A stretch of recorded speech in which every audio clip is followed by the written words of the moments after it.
पाश्चात्य म्हणजे युरोपीय देशांचा विचार करता ग्रीक विचारवंतांनी केलेली मांडणी आणि या मांडणीमध्ये समाजविषयक विचार कशा पद्धतीने मांडले गेले, आज ते विचार कशा पद्धतीने मांडले जात आहे, भारतात देखील इसवी सन पूर्व 3ऱ्या शतकामध्ये समाजविषयक विचारांची मांडणी कशी केली गेली, यासारख्या बाबींचा आपण आढावा घेतला. आणि रॉबर्ट बिस्टड यांनी नमूद केल्याप्रमाणे समाजशास्त्र हे अर्वाचीन शास्त्र असलं तरी त्याला प्राचीन शास्त्र का म्हणण्यात येऊ नये या संदर्भात उभं केलेल्या प्रश्नांची उत्तरं या विवेचनातून कदाचित आपल्याला स्पष्ट झाली असतील.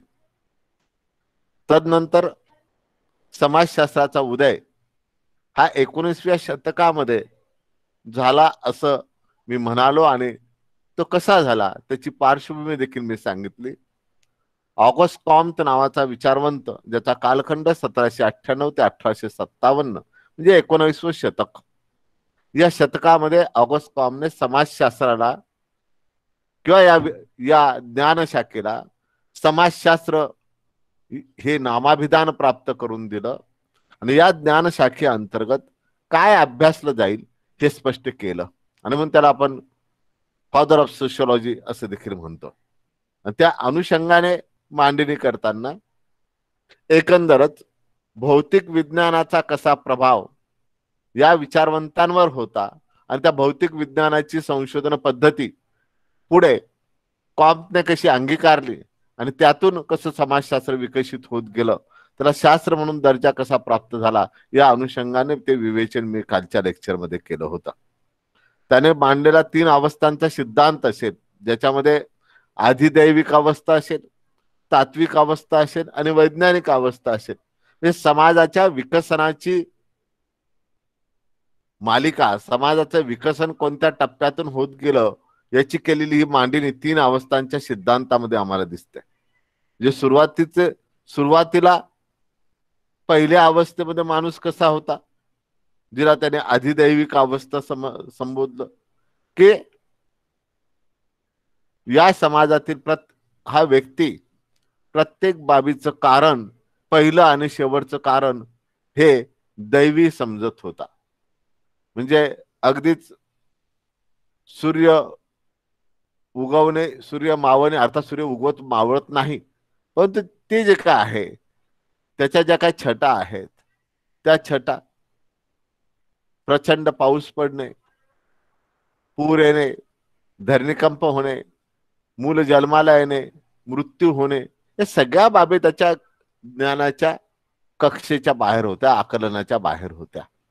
आणि म्हणून ज्यावेळेस बाबी आकलनाच्या बाहेर असतात त्यावेळेस व्यक्ती त्या बाबींना शरण जात असतो. आणि पहिल्या अवस्थेतील माणसाने तेच केलं. हा माणूस या सगळ्या बाबींना शरण गेला आणि त्यातून धर्माचा उदय झाला. त्याला त्याने अधिदैविक अवस्था असं म्हणाला. दुसऱ्या अवस्थेमध्ये त्याला बऱ्याचशा बाबीचा उलगडा झाला, त्याच्या ज्ञानाच्या कक्षा विस्तारित होत गेल्या आणि या कक्षा विस्तारित होत गेल्याने काही बाबीचा उलगडा आणि काही बाबीचा उलगडा झाला नाही, म्हणून त्याने त्याला तात्विक अवस्था संबोधलं. आणि तिसरी जी अवस्था त्याला अपेक्षित आहे ती अवस्था, जिला त्याने वैज्ञानिक किंवा प्रत्यक्षवादी अवस्था म्हटलं. वैज्ञानिक अवस्थेमध्ये मात्र व्यक्ती म्हणजेच हा समाज प्रत्येक बाबीचं कारण शोधण्याचा प्रयत्न करतो. एखादी घटना घटित झाली असेल तर त्या घटनेमागे निश्चित स्वरूपाचं कारण असतं. ते कारण नेमकं काय आहे हे शोधण्याचा तो प्रयत्न वैज्ञानिक अवस्थेमध्ये. हा थोडक्यात 3 अवस्थांच्या सिद्धांताची ही थोडक्यात अशी पार्श्वभूमी आपल्याला सांगितली. या सिद्धांताची मांडणी असेल किंवा एकंदरच प्रत्यक्षवादाच्या अनुषंगाने त्याची मांडणी असेल, या सगळ्या मांडणी समाजशास्त्राच्या विकसनाला कारणीभूत ठरल्या. तदनंतर अत्यंत महत्वाचा दुसरा विचारवंत दिसतो म्हणजे कार्ल मार्क्स. याचा कालखंड 1818 ते 1883. याने देखील मानवाच्या सामाजिक संबंधावर भर दिला आणि मानवी समाजाचा इतिहास हा शोषक आणि शोषितांचा इतिहास आहे. प्रत्येक इतिहासाच्या प्रत्येक पानावर दोन वर्ग दिसतील अशी मांडणी करतो. म्हणजे शोषक आणि शोषितांचा इतिहास असं तो त्याला संबोधतो. प्रत्येक क्षेत्रातील जी काही प्रगती आहे ती प्रत्येक क्षेत्रातील प्रगती तो असं मानतो की समाजाच्या आर्थिक संरचनेवर व विकासावर ही प्रगती अवलंबून असते. म्हणजे तो प्रगतीचं मूळ त्या आर्थिक संरचनेमध्ये तो शोधतो. ही बाबी अनुषंगाने इथे स्पष्ट करावं लागेल. त्याने त्यालाच हिस्टॉरिकल मटेरियलिझम असं संबोधलं. त्याचा सिद्धांत दास कॅपिटल नावाच्या ग्रंथामध्ये प्रसिद्ध करण्यात आलेला आहे. हा दास कॅपिटल हा ग्रंथ कामगारांचं बायबल म्हणून संबोधले गेला, कारण की त्याच्या विचारावरच 1917 मध्ये रशियन राज्यक्रांती झाली आणि रशियामध्ये कम्युनिस्ट विचार प्रणालीचं सरकार आलं. अर्थात त्या इतिहासामध्ये आपल्याला गुंगायचं नाही, फिरायचं नाही.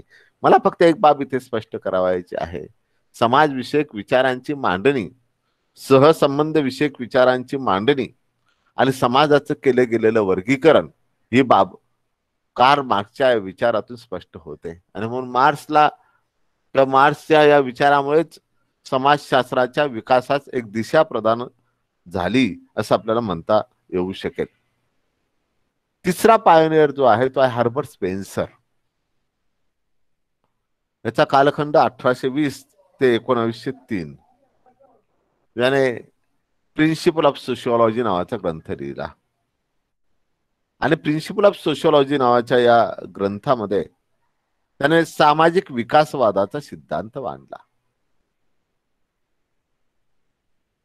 आता हा सामाजिक विकासवाद किंवा तो उत्क्रांतीवाद, हा उत्क्रांतीवादाचा जो सिद्धांत आहे, या उत्क्रांतीवादाच्या सिद्धांताची मांडणी तत्पूर्वी कोणीतरी केलेली होती. मी त्याचा उल्लेख मागच्या एका लेक्चरमध्ये केला होता, अगदीच मागच्याच लेक्चरमध्ये केला असेल. कोणी मांडला उत्क्रांतीवादाचा सिद्धांत?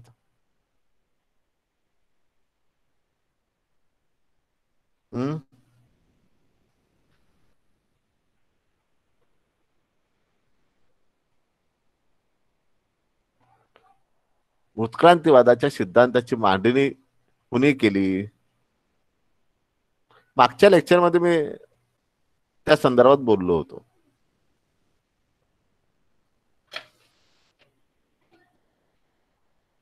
काय आठवतंय? मेनका? काय आठवतंय का? स्वाती? थोरात?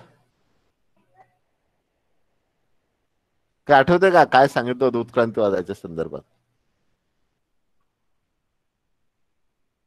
उत्क्रांतीवादाच्या अनुषंगाने मी डार्विनचं नाव घेतलं होतं. डार्विनने उत्क्रांतीवादाचा सिद्धांत मांडला. सजीवाची उत्क्रांती कशी होत गेली, चार्ल्स डार्विन. मला वाटतं कदाचित 10वी पर्यंतच तुम्ही सजीवाच्या उत्क्रांतीवादाचा हा सिद्धांत शिकला असेल. कदाचित तो तुमच्या बायोलॉजीमध्ये शिकवले गेला असेल किंवा अगदी इतिहासामध्ये देखील शिकवला गेला असेल. डार्विनचा उत्क्रांतीवाद, सजीव कसा विकसित होत गेला. सुरुवातीला एक पेशीय जीव कसा अस्तित्वात आला आणि तो बहुपेशीय जीवामध्ये कसा रूपांतरित होत गेला वगैरे वगैरे, ती त्याची मांडणी. हा उत्क्रांतीवादाचा सिद्धांत जो डार्विनने मांडला, अगदी अशाच प्रकारचा सिद्धांत हा या हर्बर्ट स्पेन्सरने प्रिन्सिपल ऑफ सोशिओलॉजी या ग्रंथामध्ये सामाजिक विकासवादाच्या संदर्भात मांडला की समाज कसा विकसित होत गेला. याने काय सांगितलं डार्विनने? जीव कसा विकसित होत गेला, कसा उत्क्रांत होत गेला, तसा समाज कसा उत्क्रांत होत गेला, ही मांडणी डार्विनच्या अगोदर हर्बर्टने केली. फरक हा होता की याने समाजाचा उत्क्रांतीवाद मांडला आणि त्याच्यानंतर डार्विनने जीवाचा उत्क्रांतीवाद मांडला. पण उत्क्रांतीवादाचा जनक डार्विनला म्हटलं जातं. खरं तर सामाजिक उत्क्रांतीवादाचा जनक हा डार्विन जीवाच्या उत्क्रांतीवादाचा जनक आहे, परंतु हर्बर्ट स्पेन्सर मात्र सामाजिक उत्क्रांतीवादाचा जनक मानले जातो.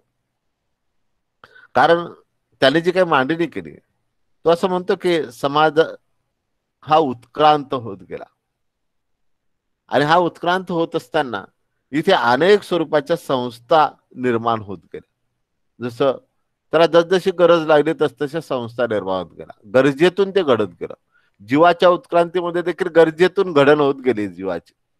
आपण कदाचित वाचलं असेल की माणसाची उत्क्रांती कशी झाली, कुणापासून झाली, कोणत्या प्राण्यापासून झाली, हे कदाचित आपण वाचलं असेल की माकडाला आपला वंशज समज आपण संबोधतो की माकडापासून माणूस उत्क्रांत होत गेला. अर्थात म्हणूनच माकड चाळे अजूनही माणसं करतात ती बाब वेगळी. अर्थात त्याबद्दल बऱ्याचदा गमतीने म्हटलं जातं की आता माकड चाळे सोडा म्हणजे तुम्ही उत्क्रांत झालात.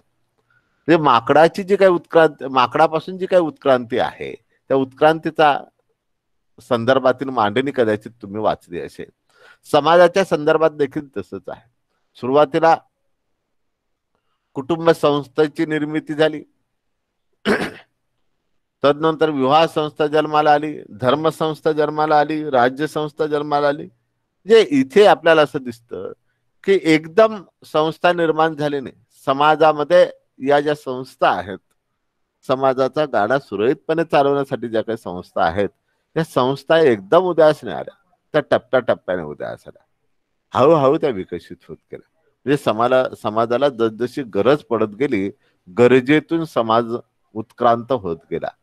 आणि म्हणून मी म्हणालो की जसं कुटुंब संस्थेच्या संदर्भात कुटुंब संस्था कशी जन्माला आली तर समाजाची गरज होती. कारण मानवी मूल हे दीर्घकाळपर्यंत इतरांवर अवलंबून असतं आणि हे जे अवलंबित्व आहे या अवलंबित्वामुळे कुटुंबाचा जन्म झाला. म्हणजे कुटुंब संस्था जन्माला येण्याचं कारण मानवाचं दीर्घकाळपर्यंत इतरांवर असलेलं अवलंबित्व.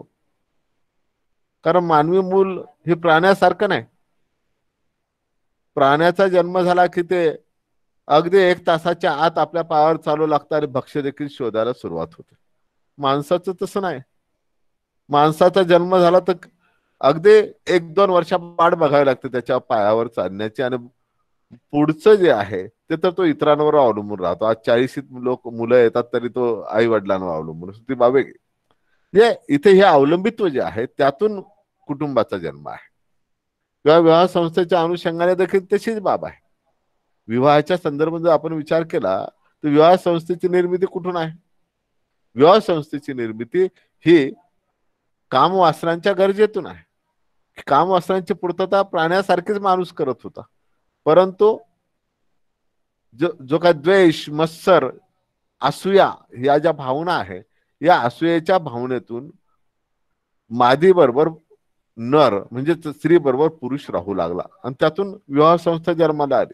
सुरुवातीच्या काळामध्ये कदाचित एका समूहामध्ये असणारे पुरुष आणि एका समूहामध्ये असणाऱ्या स्त्रिया या एकत्रित विवाहाबद्ध होत असत. समूह विवाह त्याला म्हटले गेलं बरोबर. त्याचं विवेचन मी पुढे कधीतरी करेन. म्हणजे गरज जी आहे या गरजेतून संस्थेची निर्मिती आहे. समाज उत्क्रांत होत गेलेला आहे गरजेतून. या बाबीची मांडणी तो सामाजिक उत्क्रांतीवादाच्या सिद्धांतामध्ये हरबट मांडताना दिसतो. आणि म्हणून ही जी बाब आहे ही बाब त्याने दिलेलं हे योगदान समाजशास्त्राच्या अनुषंगाने ऑर्गॅनिक थेअरीच्या संदर्भात असणारं त्याचं योगदान मी त्या संदर्भात बोललो होतो एक वेळेस ऑर्गॅनिक थेअरीच्या संदर्भात या हर्बर्टच्या. हे सगळं योगदान समाजशास्त्राच्या विकसनाच्या अनुषंगाने महत्वपूर्ण स्वरूपाचं असं होतं. तदनंतर एमिल दर्खिम नावाचा विचारवंत ज्याचा कालखंड हा 1858 ते 1917. एकंदरच हे सगळे विचारवंत 19व्या शतकातील. एमिल दर्खिम नावाचा जो विचारवंत आहे त्याने समाजशास्त्राला समाजातील घटनांचा अभ्यास करणारं शास्त्र म्हणून संबोधलं. आणि त्याचं असं मत होतं की समाजशास्त्रामध्ये घटनांचा अभ्यास झाला पाहिजे. ज्या सामाजिक घटना आहेत त्या का घटित होता त्याच्या मागची कारणमीमांसा जी आहे ते समाजशास्त्राने करावयास हवी अशी मांडणी या दर्खिमने केली.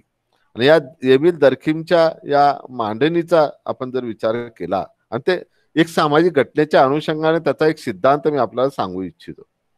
त्याने सुसाईडचा सिद्धांत मांडला, सुसाईड थेरी त्याने डेव्हलप केली. या सुसाईड थेरीमध्ये त्याने मांडलं की आत्महत्या जो आहे, व्यक्ती आत्महत्या का करतो याचं उत्तर त्याने देण्याचा प्रयत्न केला. आणि त्यातून त्याने 3 स्वरूपाची आत्महत्या सांगितल्या. एक आत्मकेंद्रित आत्महत्या, एक परार्थवादी आत्महत्या आणि तिसरी निराशावादी आत्महत्या. म्हणजे ज्या काही आत्महत्या माणसाकडून होतात त्या आत्महत्यांची विभागणी त्यांनी या 3 स्वरूपामध्ये केली. आणि त्यांनी हेही मांडलं की साधारणतः औद्योगिक क्रांतीनंतर जुनी मूल्य जी आहे या जुन्या मूल्यांचा ऱ्हास होत गेला आणि नवीन मूल्यांचा स्वीकार होत गेला. त्यामुळे साहजिकच जुन्या मूल्यांचा ऱ्हास आणि नवीन मूल्यांचा स्वीकार या 2 बाबीतून संघर्ष जो काही निर्माण झाला त्यातून आत्महत्येकडे कल वाढला. ही मांडणी त्याची महत्वाची आपण समजू शकतो. मी कदाचित या अगोदर या मांडणीच्या अनुषंगाने बोललो असेल. या 3 स्वरूपाच्या आत्मकेंद्रित, परार्थवादी आणि निराशावादी या 3 स्वरूपाच्या आत्महत्यांमध्ये आपण समजा एक परार्थवादी आत्महत्याचं उदाहरण जर आपण घेतलं तर माणूस आत्महत्या करतो कारण ती आत्महत्या करावी असं समाजाच्या मनात असतं. जे समाज मन सांगतं की तू आत्महत्या कर म्हणून तो आत्महत्या करतो. कदाचित आपल्याला हे आश्चर्य वाटेल, पण त्याने दिलेली उदाहरणं जी आहेत ती उदाहरणं मात्र तुमच्या मनातील ते जे वाटणारं आश्चर्य आहे ते दूर करेल. तो असं म्हणतो की समाजाला हवं असतं व्यक्तीने आत्महत्या करावी. त्याची उदाहरणं तो देतो. जसं भारतामध्ये सतीची चाल होती. पतीच्या मृत्यूनंतर पत्नीने मृत पती बरोबर स्वतःला चितेमध्ये झोकून द्यावं. या पृथ्वी तलावावर असा कोणताही जीव नाही की ज्याला आपल्याला स्वतःला संपून घ्यावं असं वाटेल. पतीच्या मृत्यूनंतर प्रत्येक स्त्री तर असं वाटणार नाही तिला की आपल्याला संपून घ्यावं, परंतु समाज मन जे आहे त्या समाज मनाचा अव्हेर करता येत नव्हता. आणि समाज मनाचा अव्हेर करता येत नसल्या कारणाने ही स्त्री आपल्या मृत पतीबरोबर चितेमध्ये आत्मसमर्पण करण्यात तयार होत असे. कारण ज्या स्त्रीने स्वतःला त्या मृत पतीबरोबर चितेमध्ये झोकून दिलं त्या स्त्रीची पूजा केली जाईल. जी स्त्री ते करण्यास तयार होत नसे तिला कुलटा म्हणून संबोधले जाईल. ही जी बाब आहे ही बाब या स्त्रीला आत्महत्या करण्यास प्रवृत्त करणारी अशी होती. किंवा सीमेवर लढणारा सैनिक, समाजाला हे मान्य असतं किंवा समाज मन असं सांगतं की सीमेवर लढणारा जो सैनिक आहे या सैनिकाने त्या सीमेचं रक्षण करावं, प्रसंगी शत्रूच्या गोळ्या आपल्या अंगावर झेलाव्यात, ते समाज मन सांगत. आणि समाज मनाची बाब तो सीमेवर लढणारा सैनिक स्वीकारतो आणि मग त्याला वीरमरण प्राप्त होतं. जर तो सैनिक त्या भीतीने पळून आला असेल तर त्याला पळपुटा म्हणून संबोधले जातं, म्हणून तो वीरमरण पत्करतो. ही आत्महत्याच आहे. या आत्महत्येच्या अनुषंगाने त्याने केलेली ही मांडणी या विविध स्वरूपाच्या उदाहरणाच्या अनुषंगाने आम्हाला सांगता येऊ शकते. आत्मकेंद्रित आत्महत्या जी आहे किंवा निराशावादी आत्महत्या जी आहे तिथे देखील तेच बाब आहे की त्या व्यक्तीला विशिष्ट स्वरूपाच्या ध्येयापर्यंत पोहोचायचं असतं, परंतु प्रयत्न करूनही त्याला तिथपर्यंत पोहोचता येत नाही, त्यावेळेस तो त्या निराशेतून आत्महत्या करतो. निराशावादी. आणि या आत्महत्येच्या दराच्या अनुषंगाने त्याने केलेलं विवेचन फार महत्वाचं आहे. त्याने सर्वे केला आणि त्याला असं दिसलं की गौरवर्णीयापेक्षा निग्रिटोमध्ये आत्महत्येचं प्रमाण हे काहीसं वेगळं आहे. विवाहितांपेक्षा अविवाहितांमध्ये आत्महत्येचं प्रमाण जास्त आहे. स्त्रियांपेक्षा पुरुषांमध्ये आत्महत्येचं प्रमाण जास्त आहे. ही मांडणी जी आहे, ही मांडणी तो सर्वेक्षणातून करतो.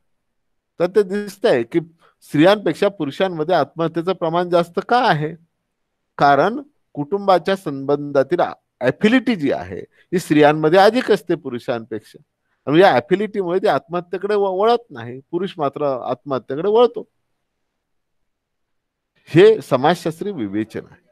म्हणजे अशा स्वरूपाच्या विवेचनातून हे शास्त्र विकसित झालं. आणि या विकसनाची ही सगळी पार्श्वभूमी यासाठी आपल्याला सांगत आहे. हे सगळं मी 19व्या शतकाच्या अनुषंगाने सगळी पार्श्वभूमी आपल्याला सांगतो.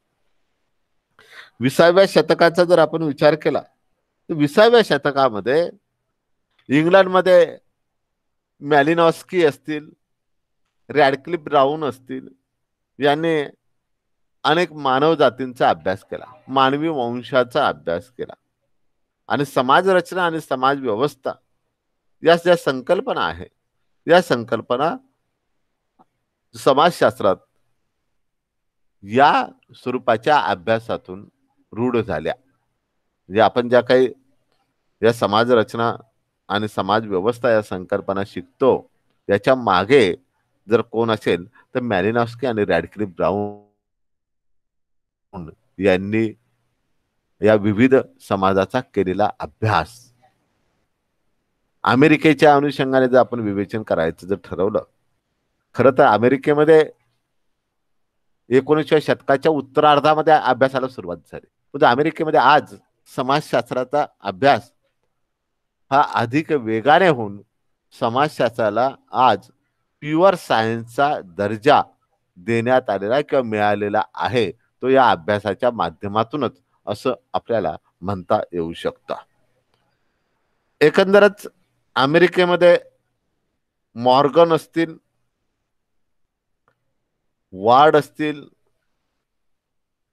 यासारख्या विचारवंतांनी शहरी जीवनाचा अभ्यास केला. कारण 18व्या शतकाच्या उत्तरार्धामध्ये औद्योगिक क्रांती झाली आणि या औद्योगिक क्रांतीतून काय घडलं? तर औद्योगिक क्रांतीतून समाज जीवनावर विपरीत परिणाम घडला. कधी नव्हे ते वेगाने समाजामध्ये परिवर्तन घडून आलं. ग्रामीण समाज नागरी समाजामध्ये रूपांतरित होऊ लागला. हे एवढंच घडलं काय? तर यापेक्षा वेगळं जे स्थलांतराचा ओघ ग्रामनगर असा तर झालाच झाला, पण त्याबरोबरच कुटुंबावर विपरीत परिणाम झाला. संयुक्त कुटुंब पद्धती जी होती ती विभक्त कुटुंब पद्धतीमध्ये रूपांतरित झाली. त्याचबरोबर या औद्योगिकरणामुळे नागरीकरणामध्ये देखील वाढ होत गेली. या सगळ्या ज्या बाबी आहेत, या सगळ्या बाबी आम्हाला या औद्योगिकरणानंतर घडलेल्या दिसतात. आणि या सगळ्या बाबी समाजशास्त्राच्या अभ्यासाच्या अनुषंगाने निगडीत असल्या कारणाने साहजिकच अमेरिकेतील या समाजशास्त्रज्ञांनी हा अभ्यास सुरू केला आणि त्यातून मग नागरी समाजशास्त्र विकसित झालेलं दिसतं. गुन्हेगारीच्या समस्यांवर देखील त्यांनी मोठ्या प्रमाणात काम केलं. त्यातून गुन्हेगारी शास्त्र, क्रिमिनॉलॉजी हे विकसित झालेलं दिसतं. भारतात देखील असे अनेक समाजशास्त्रज्ञ आहेत की या समाजशास्त्रज्ञांनी समाजशास्त्राअंतर्गत योगदान केलेलं दिसतं. ज्यामध्ये पेट्रिक गेडिस असतील, डॉक्टर GS घुर्रे असतील, इरावती कर्वे असतील, MN श्रीनिवासन असेल, AR देसाई असतील, यासारखे विविध विचारवंत ज्यांनी समाजशास्त्रामध्ये मोठ्या प्रमाणात योगदान दिलेलं दिसतं. मग हे योगदान रुरल सोशॉलॉजीच्या संदर्भात असेल, हे योगदान अँथ्रोपॉलॉजीच्या अनुषंगाने असेल, अशा स्वरूपाचं योगदान समाजशास्त्रामध्ये भारतीय समाजशास्त्रज्ञांनी दिलेलं दिसतं. एकंदरच विकसन जे आहे हे विकसन या